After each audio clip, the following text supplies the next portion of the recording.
Hello everyone, welcome to my YouTube channel Meenakshi Maths Classes. In this video, we will do question number 13 of chapter 10 angles, worksheet number 2 of 6th class. Question number 13 is write the questions, answer the question from the given figure. यहाँ हमें एक figure दी हुई है और इससे related यहाँ पर हमें हमारे पास ये ABCOD ये कुछ क्वेश्चन पूछे गए हैं, हमें इनका क्या है आंसर देना है। ठीक है, तो सबसे पहले हम यहाँ देखते हैं ए पार्ट में हमसे क्या पूछा गया है।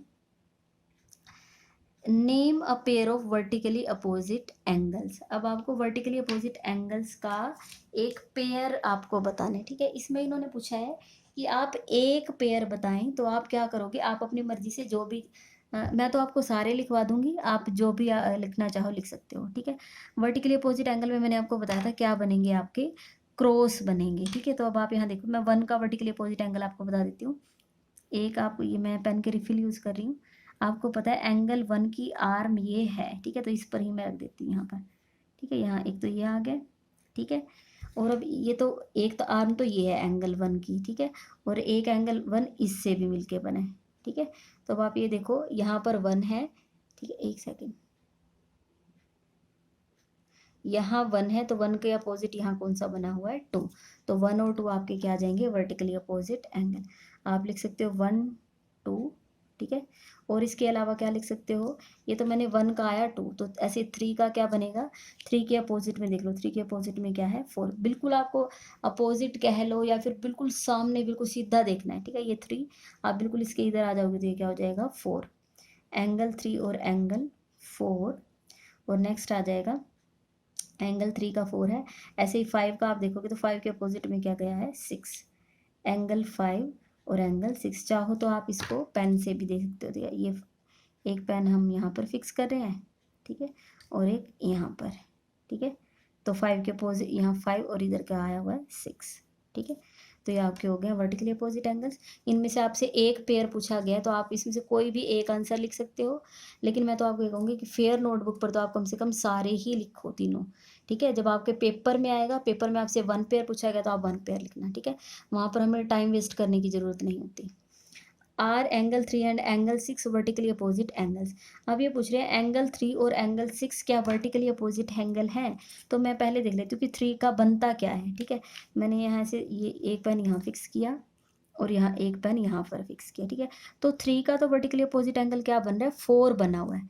3 का वर्टिकली अपोजिट एंगल 4 आया है, लेकिन ये कह रहे हैं एंगल 3 का एंगल 6 बोला इन्होंने, एंगल 3 के साथ 6 तो नहीं आ रहा इधर। ठीक है, ऐसे जब हम ऐसे क्रॉस बनाते हैं तो क्रॉस में 3 का अपोजिट 4 आया है, लेकिन क्वेश्चन में हमसे पूछा गया एंगल 3 एंड एंगल 6, तो एंगल 3 और एंगल 3 6 तो हमारे वर्टिकली अपोजिट एंगल नहीं है, तो हम इसका आंसर लिख देंगे नो। ठीक है, देखो 3 का तो 4 आना चाहिए, 3 और 6 थोड़ी है। Name 1 linear pair. ठीक है, 1 लीनियर पेयर। अब लीनियर पेयर देखो आपका क्या होता है, लीनियर पेयर देखो मैं इधर बता देती हूँ आपको, ऐसे दो एंगल, 2 एडजेसेंट एंगल मतलब 2 जुड़े हुए एंगल। ठीक है, एक तो एंगल आपका ये है। ठीक है, और एक एंगल ये है, मीन्स ऐसे दो एंगल जो जुड़ने के बाद जिनकी जो नॉन कॉमन आर्म है, एडजेसेंट तो है, देखो यहाँ इसी पॉइंट पर आपका इधर वाला एंगल भी बना है और इधर वाला एंगल भी बना है। जब दो एडजेसेंट एंगल उनका एक कॉमन वर्टेक्स हो और जो उनकी नॉन कॉमन आर्म है, मीन्स नीचे आपकी एक क्या आ जाए, एक स्ट्रेट लाइन आ जाए, बस स्ट्रेट लाइन होनी चाहिए। ठीक है, अब आपको यहाँ से बनाना है, आपको नेम 1 लीनियर पेयर आपको इसमें बताना है। ठीक है, तो क्या बनेगा, इसको ध्यान से देखना क्योंकि क्वेश्चन थोड़ा सा अलग है। अब लीनियर पेयर के लिए देखिए हमारे पास पहले तो एक स्ट्रेट लाइन आनी चाहिए। ठीक है, अब अगर मान लीजिए मैं यहाँ से ऐसे लिख देती हूँ, यहाँ पर ऐसे देखो। ठीक है, मैंने ऐसे एक ये स्ट्रेट लाइन ऐसे ले ली।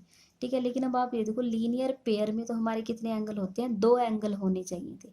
अब आप देखोगे इस लाइन के ऊपर तो 3 एंगल बने हैं, 1 एंगल 1 बना है, एंगल 3 बना है और एंगल 5 बना है। ठीक है, लेकिन अभी मैं आपको बताऊं कि हमें इन 3 एंगल को 2 एंगल में कन्वर्ट करेंगे, वो कैसे करेंगे। ठीक है, अब आप क्या करो, एक तो मैंने यहाँ पर फिक्स की। ठीक है, अब आपको मर्जी से कहीं पर, ठीक है, या तो आप इस रे पर ऐसे इसको फिक्स कर लो यहाँ पर। ठीक है, या तो इस रे पर फिक्स कर लो या फिर आप इसको इस रे पर फिक्स कर लो। ठीक है, मैंने यह इस तरीके से एंगल बना दी। ठीक है।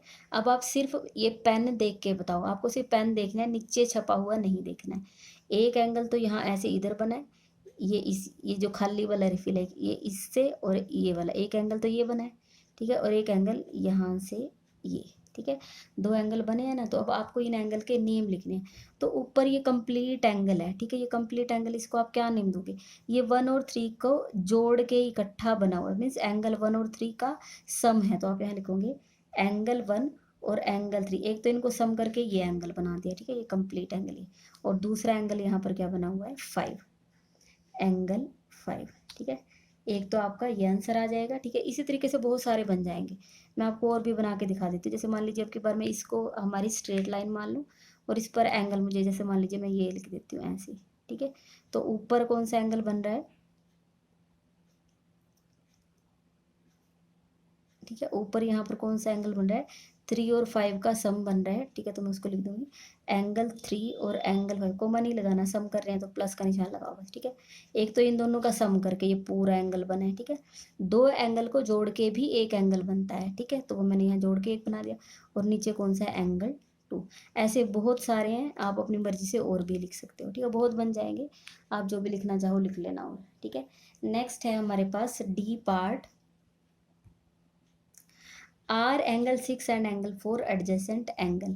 क्या ये जो आपका एंगल 6 और 4 है, ये आपके एडजेसेंट एंगल हैं? अब मैं आपको यहाँ से बता देती हूँ, आप ये देखो, ठीक है। एडजेसेंट एंगल क्या होते हैं? आपके दो एंगल जुड़े हुए होने चाहिए। एक तो मैंने ऑरेंज पेपर से ये वाला बनाया एंगल, और एक पैरेट पेपर से ये बनाया। क्या ये दो आपके जुड़े हुए हैं? ठीक है, एक ही कॉमन पॉइंट है, एक ही पॉइंट पर आपके दो एंगल बने हुए हैं और बीच में से जुड़े हुए, मीन्स कॉमन आर्म है वो आपकी, ठीक है। ऐसे दो जुड़े हुए होने चाहिए, ठीक है। अब आप ये देखो, आपका इन्होंने बोला एंगल 6 और एंगल 4, ठीक है। अब एक तो यहाँ से ये, ठीक है, इस तरीके से, और बीच में हम क्या रख देते हैं? एक पेंसिल, ठीक है। देखो जुड़े हुए हैं या नहीं? एक तो ये एंगल बन रहा है, और एक ये कॉमन वर्टेक्स है, एक ही पॉइंट पर बने हुए हैं। और देखो ये कॉमन आर्म है, ये आपके एंगल ऊपर वाले 6 के लिए भी है, और ये आपकी नीचे वाले एंगल 4 के लिए भी है, ठीक है। तो ये आपके एडजेसेंट एंगल है, ठीक है। तो आप यहाँ लिख दोगे यस, ठीक है। हाँ, इसका आंसर आ जाएगा यस, ठीक है। तो यहाँ पर आपका क्वेश्चन नंबर 13 का डी। तो इस वीडियो में मैंने आपको क्वेश्चन नंबर 13 करवाया है। अगर आपको वीडियो पसंद आई है तो आप वीडियो को लाइक करें, मेरे चैनल को सब्सक्राइब करें, और अपने फ्रेंड्स के साथ शेयर ज़रूर करें। Thank you so much.